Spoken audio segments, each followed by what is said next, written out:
ಕಳೆದ 500 ದಿನಗಳಿಂದ ಬಿಡದಿ ಟೌನ್ಶಿಪ್ನ ವಿರೋಧವಾಗಿ ಅಲ್ಲಿಯ ಕೃಷಿಕರು ಹೋರಾಟವನ್ನೇನು ಮಾಡ್ತಾ ಇದ್ದಾರೆ.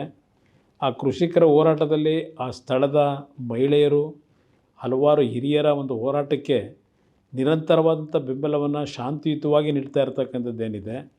ಇವತ್ತು ಏಕಾಏಕಿ ಸರ್ಕಾರದ ಅಧಿಕಾರಿಗಳು ಅಲ್ಲಿ ಸರ್ವೆ ಮಾಡಲಿಕ್ಕೆ ಬಂದಾಗ ಅಹಿತಕರ ಘಟನೆಗಳು ಏನು ನಡೆದಿರ್ತಕ್ಕಂಥದ್ದಕ್ಕೆ ಇವತ್ತು ಸರ್ಕಾರದ ಚಿಂತಾವಣೆಯೇ ಏನಿದೆ, ನಮ್ಮ ರೈತ ಬಂಧುಗಳಿಗೆ, ನನ್ನ ತಾಯಂದಿರಿಗೆ, ರೈತ ಜೀವನವನ್ನು ನಿರ್ವಹಿಸ್ತಕ್ಕಂಥ ತಾಯಂದಿರಿಗೆ ಮನವಿ ಮಾಡ್ತಕ್ಕಂಥದ್ದು, ಯಾವುದೇ ಕಾರಣಕ್ಕೂ ಯಾವುದೇ ಕೆಟ್ಟ ಘಟನೆಗಳಿಗೆ ಅವಕಾಶ ಕೊಡದೆ ಇವತ್ತು ಶಾಂತಿಯುತವಂತ ನಿಮ್ಮ ಹೋರಾಟ ಏನಿದೆ ಅದನ್ನು ಮುಂದುವರಿಸಿ ಕಾನೂನಿನ ವ್ಯಾಪ್ತಿಯಲ್ಲಿ ನಿಮ್ಮ ಪರವಾದ ನ್ಯಾಯವನ್ನು ತರ್ತಕ್ಕಂಥದ್ದಕ್ಕೆ ಹೋರಾಟ ಮಾಡಲಿಕ್ಕೆ ಈಗಾಗಲೇ ಹಲವಾರು ಜನ ತಯಾರಿರ್ತಕ್ಕಂಥದ್ದೇನಿದೆ.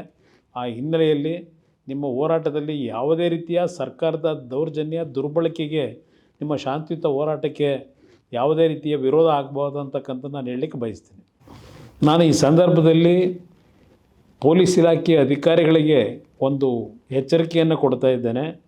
ತಾವು ಶಾಂತಿಯುತವಾಗಿ ಹೋರಾಟ ಮಾಡ್ತಾ ಇರತಕ್ಕಂಥ ಒಂದು ರೈತರ ಹೋರಾಟಕ್ಕೆ ಇವತ್ತು ಸರ್ಕಾರ ಅವರ ವಿರುದ್ಧ ದೌರ್ಜನ್ಯವನ್ನು ಎಸಗತಕ್ಕಂಥದ್ದು, ತಮ್ಮಗಳನ್ನು ದುರುಪಯೋಗಪಡಿಸ್ಕೊಳ್ತಕ್ಕಂಥದ್ದೇನಿದೆ, ಇದಕ್ಕೆ ಯಾವುದೇ ಕಾರಣಕ್ಕೂ ತಾವು ಸರ್ಕಾರದ ಸೂಚನೆಗಳೇನಿದೆ ಹೆದರಿ ರೈತ ವಿರೋಧಿ ನೀತಿಗಳನ್ನು ಮಾಡಿದ್ರೆ ಈ ಸರ್ಕಾರದ ಕೆಟ್ಟ ನಡವಳಿಕೆಯ ಪಾಲು ನಿಮಗೂ ಇವತ್ತು ಹಂಚ್ಕೊಳ್ತಕ್ಕಂಥ ದಿನಗಳು ಬರುತ್ತೆ.